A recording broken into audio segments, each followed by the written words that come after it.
Most people think the backlash against James Charles is about a $1,500 GoFundMe. But that's not why this story keeps growing. Because the moment Tana Mongeau weighed in, she shifted the conversation away from money and toward something much more damaging. She basically argued that the airline employee controversy wasn't an isolated mistake. It was evidence of a pattern. And whether you agree with her or not, that's the part that should probably concern James the most. Because audiences are usually willing to forgive a bad take. What they're much slower to forgive is a bad pattern. The reason this conversation is still happening days later is because people aren't debating whether James should have donated. They're debating what his reaction revealed. The criticism isn't that he said no, it's that his first instinct seemed to be frustration, annoyance, and public ridicule towards someone who was clearly struggling. And once people started looking at the situation through that lens, something interesting happened. They began revisiting other things James had done recently and asking whether this was actually a one-time controversy at all. That's where Tana's argument gets a lot more strategic than people realize. My dad was so big on instilling work ethic into me, even though his morals were so horrible, and his whole mindset to everything, to the entire world, and the outlook was that money is everything and do whatever you have to do, no matter how immoral it is to get it. And like, by the time I was 6 years old, I had such heavy ideals on money. I knew so much about why it was a problem. I knew so much about like why we had to get it. And like, I talk about that a lot in my book, about like how from a very young age, I was plagued with that stress of money. And I lived under this belief for a very long time that it would fix everything.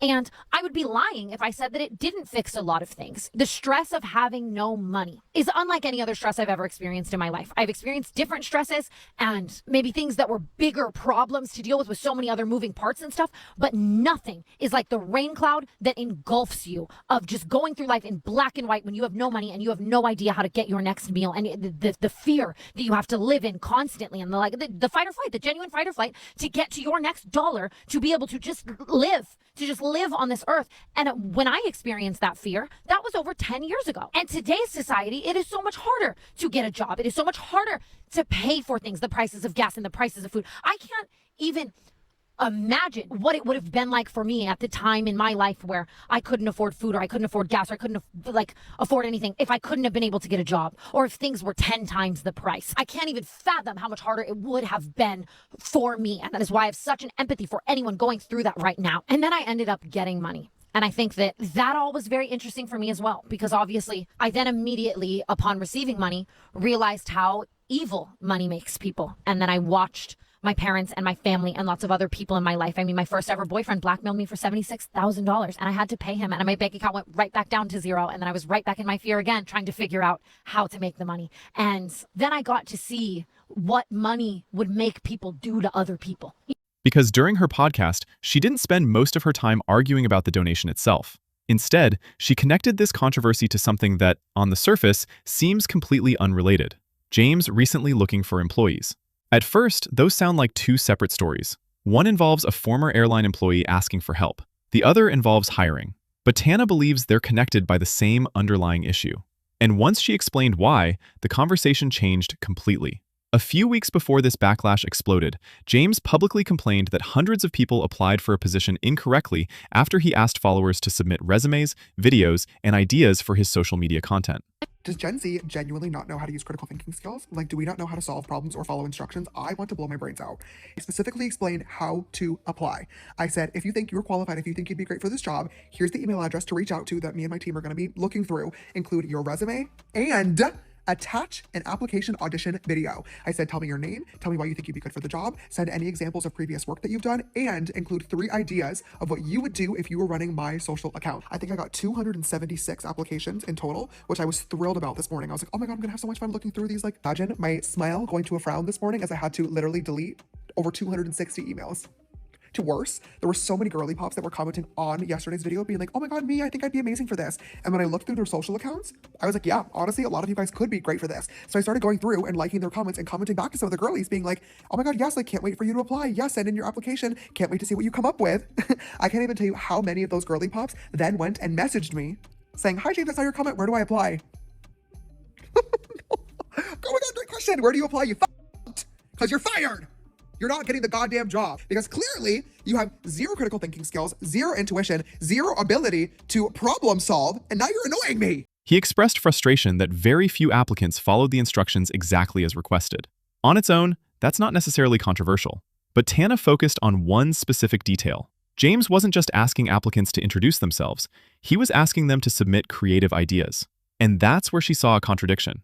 Because from her perspective, James was criticizing followers for treating him like a resource while simultaneously asking followers to provide value to him. We should not be begging the public for shit. We should be giving the public shit. Yeah. He's online, he's asking for a new employee and a new hire, and like, whatever, I guess. If that's really how you want to do your casting calls for your next employee, like, I don't have too much to say about that, but my problem with his ask for his next hire was that he said to email him 3 of your most creative ideas for him. And yes, he said in his TikTok that they would get paid if he chose them, but how many ideas were just skimmed through, taken into your consciousness, and not paid for? How many ideas were just read and absorbed, and now you are just going to use them for free? And now I guess to just comment on his TikTok and the actual Spirit Airlines of it all, I want to talk about a different kind of spirit. I want to talk about mean spirit. I want to talk about being mean-spirited. Like, the first thing that I felt like really was the most jarring to me was how genuinely mean he was being in the TikTok. And there's something just so, I've never struggled a day in my life about sitting there in a plush terry custom bathrobe holding the sides of your arms like this while you make fun of someone so deeply, while you are laughing in the face and screaming. Even if he had just said all of the things that he said in that TikTok, it still would have been an awful, god-awful, horrible take. But I think that the cherry on top of this absolute disgusting cake is that he is sitting there screaming at and making fun of and just being so genuinely mean to this person who was struggling so deeply. This person who it was their last resort, you know? That's also what I can't get behind. Is imagine being that girl and like life has just beat you down so incredibly. You're one of the 17,000 people who just lost their jobs. You don't know what you're going to do next. The job market is applying for jobs. And now Jimmy Chuck is online just making fun of you. Like, how could you not feel like you know, she's not just a number. She's not just a CPU bot. She's going to see that you are evil, I guess, is where my head goes. And now I'm going to say something. And I don't want to be giving Marilyn Manson right now, removing my own ribs to suck the fart out of my own ass, okay? That's not what I'm trying to do. Again, whether that's a fair criticism isn't even the important part. The important part is that audiences immediately understand the contradiction, and controversy becomes much harder to control once people start seeing contradictions. Because now the conversation changes from, should he have donated, to something much bigger. It becomes, why does it seem acceptable for him to ask things from followers, but offensive when followers ask something from him? That's a completely different discussion. And it's also a much more dangerous one. Because now we're talking about relationships and expectations rather than a single interaction. The reason Tana's comments resonated with so many people is because she wasn't really arguing about generosity. She was arguing about power. Specifically, the power imbalance between influencers and the audiences that built their careers. Throughout the podcast, she repeatedly pointed to James's success, his business ventures, his advertising revenue, and the amount of money she believes major beauty influencers generate. Her argument wasn't that successful people are required to fund strangers. Her argument was that once your entire career comes from public support, showing open contempt towards someone seeking help becomes difficult for audiences to stomach, especially when that audience is the reason you're wealthy in the first place. And this is where the situation becomes less about finances and more about psychology. Because if this controversy were purely about money, it would have died almost immediately. The internet sees wealthy people refuse requests every day. Nobody talks about it for weeks. What keeps stories alive is emotion. And the emotion here wasn't triggered by the donation request. It was triggered by the tone. Think about it. If James had simply ignored the message, there probably wouldn't be a story. If he had politely declined, there probably wouldn't be a story. Instead, the story became the reaction itself. The laughter, the irritation, the visible frustration. The sense that the request wasn't merely unreasonable, it was offensive. And that's the moment where many viewers stopped judging the decision and started judging the attitude behind it. That's a much tougher battle to win, because once audiences begin making character assessments, facts become less important than perception. Then, another problem appeared. Instead of the controversy calming down, people began noticing James doubling down in comment sections. And that's usually the point where public opinion hardens. Not because the original mistake gets worse, but because audiences interpret the response as proof that the criticism isn't being understood. Every controversy reaches a fork in the road. One path leads to audiences saying, okay, maybe they handled this poorly. The other leads to audiences saying, maybe this is who they actually are. The second path is always more damaging. And that's exactly why Tana's criticism landed harder than many people expected.